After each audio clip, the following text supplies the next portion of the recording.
Mi nombre es Juan Pablo Orozco Hernández, actualmente soy residente de tercer año en Neurología Clínica, colaborador de este importante ECBE. Mi nombre es Sebastián Leonardo Valle Gómez, yo soy médico y residente de Neurología de cuarto año de la Universidad Nacional de Colombia. Participé en este ECBE como colaborador. Hola a todos, mi nombre es Ujei Melenia Renas, médico internista del Hospital Universitario Nacional. Me dirijo a ustedes con el gusto de decirles que soy una de las líderes clínicas de este ECBE. Este estándar clínico basado en la evidencia se trata sobre el diagnóstico, tratamiento, rehabilitación y seguimiento del paciente adulto con ataques cerebrovasculares isquémicos. Y el objetivo es disminuir la variabilidad en el manejo y el diagnóstico basado en la mejor evidencia disponible. Los puntos claves son la realización de la neuroimagen dentro de los primeros 25 minutos después del inicio de los síntomas. Realizar trombolisis farmacológica en el paciente con sospecha de ataque cerebrovascular isquémico y síntomas en menos de 4.5 horas luego del inicio de los síntomas. Realizar trombectomía con estrategia de repercusión en los pacientes que tengan indicación. Realizar valoración con terapia física y rehabilitación de forma integral. Siempre que haya signos de edema cerebral o hemorragia intracraneal, se deberá solicitar interconsulta de forma prioritaria por el servicio de neurocirugía. Este ECBE se compone de 5 algoritmos. El primero tiene que ver con el diagnóstico y la sospecha de estos pacientes, y en ellos se piensa cuando el paciente debuta o presenta síntomas de focalización aguda o de novo, en los cuales nos hace pensar con una anatomía, una semiología y una historia clínica que nuestro paciente está cursando con un ataque cerebrovascular de tipo isquémico. Confirmamos nuestra sospecha diagnóstica mediante una serie de exámenes que los van a encontrar dentro de él, y plantearemos unos diagnósticos diferenciales que se deben descartar cuando no se considera este diagnóstico.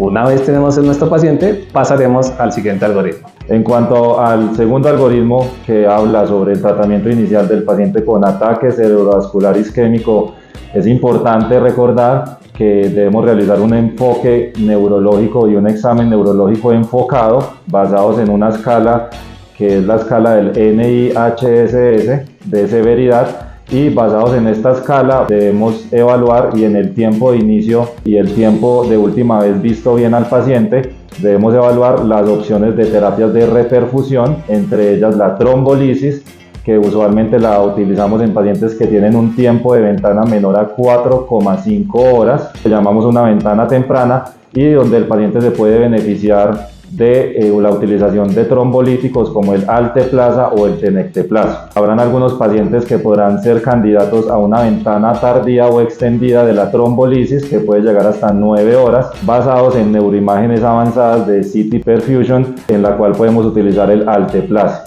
En cuanto a la trombectomía mecánica, esta es una intervención en la cual la ventana temprana es de 6 horas, menos de 6 horas, y en el que el paciente tiene algunos criterios especiales de tener una oclusión de un gran vaso y de tener una escala NIHSS mayor a 6 puntos, y además de eso ser mayor de 18 años. Ese paciente podrá ser candidato a una trombectomía mecánica en esas siguientes 6 horas. Esa ventana se puede extender hasta 24 horas basados en estudios de CT perfusion o imágenes avanzadas, en las cuales el paciente podría llegar a ser candidato también a esta intervención si cumple los criterios para ello. Además de ello, también debemos tener en cuenta el control de los signos vitales de nuestros pacientes, de la tensión arterial, de la glicemia, de la temperatura corporal, en donde hay unas indicaciones y unas recomendaciones importantes. Algunos de estos pacientes requerirán del traslado a una sala de unidad de cuidado intensivo para prevenir algunas complicaciones y vigilancia neurológica, y asimismo, como equipo médico, debemos hacer un estudio muy juicioso de cuáles son las causas o etiologías del ataque cerebrovascular isquémico de nuestro paciente, para poder posteriormente establecer unas medidas de prevención secundaria. En el tercer algoritmo vamos a continuar con el manejo de los pacientes que ingresan a la unidad de cuidado intensivo. Es de recordar que los pacientes que fueron llevados a una terapia de reperfusión, ya sea farmacológica o mecánica, deben tener una imagen de control con una tomografía de cráneo a las 24 horas de realizado este procedimiento. Después de ello vamos a continuar con la rehabilitación para evitar las complicaciones tempranas que se puedan presentar en estos pacientes, y dependiendo de la que se encuentre, pues vamos a solicitar la valoración correspondiente, ya sea por el grupo de fisioterapia, terapia ocupacional, nutrición, psicología y por el grupo de medicina física y rehabilitación. Aquí también se incluye la valoración por trabajo social, dependiendo de las condiciones que nuestro paciente tenga. Después de ello, vamos a hablar de las complicaciones. La primera es el edema cerebral, que lo vamos a identificar dependiendo de los signos y síntomas que presenta nuestro paciente, teniendo previamente la extensión del infarto, y dependiendo de ello, si lo sospechamos, lo confirmamos mediante un estudio imagenológico con una tomografía de cráneo que se puede identificar en la previamente descrita, y iniciar el manejo y la valoración por el grupo de neurocirugía, idealmente entre las primeras 48 horas. Segundo, identificamos la transformación hemorrágica, que esta también va a depender del tamaño del infarto, y dependiendo de su localización también debe tener valoración por neurocirugía para definir su manejo quirúrgico en dado que lo requiera.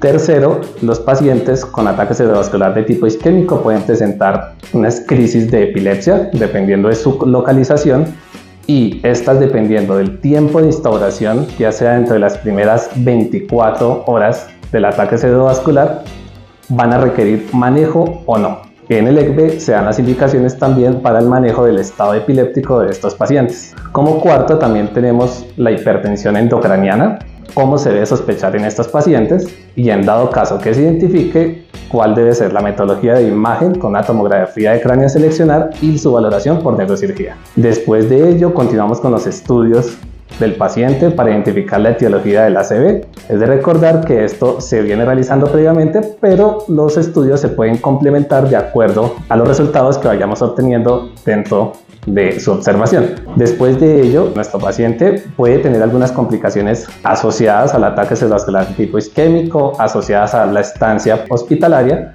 y vamos a valorar si estas complicaciones son reversibles o manejables o no. Y dependiendo de esto vamos a determinar si nuestro paciente debe brindársele una valoración por cuidados paliativos, y dependiendo de lo que encontremos en estos pacientes podemos redefinir el esfuerzo terapéutico, o si esta complicación se puede tratar, se va a tratar, y hasta que el paciente alcance una estabilidad clínica será llevado a la unidad de hospitalización en piso. En cuanto al tratamiento del paciente en hospitalización o en pisos, es bien importante tener en cuenta que vamos a encontrarnos con dos escenarios. Uno es el paciente que tuvo su infarto cerebral, el cual por el tiempo de evolución de la enfermedad no fue llevado a ninguna terapia de reperfusión, y el otro es el paciente que fue llevado a alguna terapia de reperfusión, llámese trombolisis o trombectomía mecánica, a la unidad de cuidados intensivos, y está siendo trasladado a la sala de hospitalización.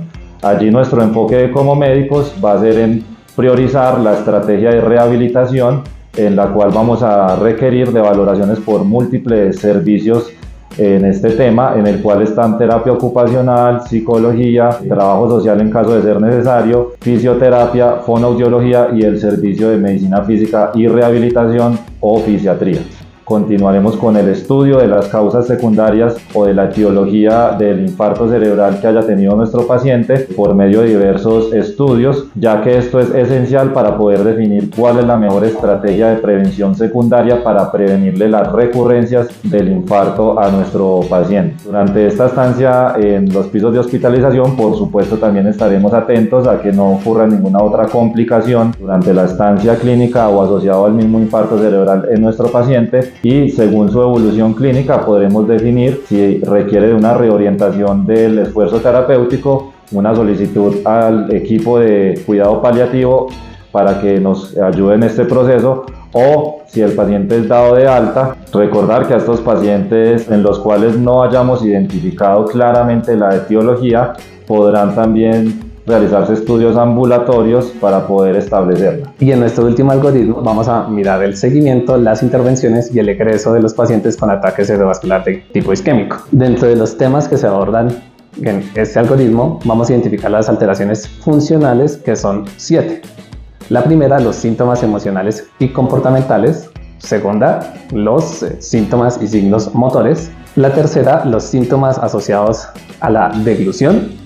La cuarta, asociada con las alteraciones nutricionales. La quinta, asociada con la pérdida de las facultades en la comunicación. Sexta, asociada con las alteraciones cognitivas. Y séptima, asociada con las alteraciones de tipo funcional.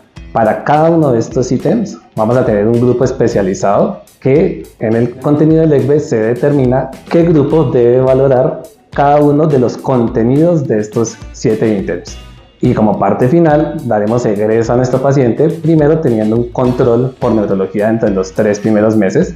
Van a ver un listado de especialidades que nos van a ayudar también en el seguimiento de estos pacientes, dependiendo de la etiología que hayamos identificado o que estemos sospechando en estos pacientes.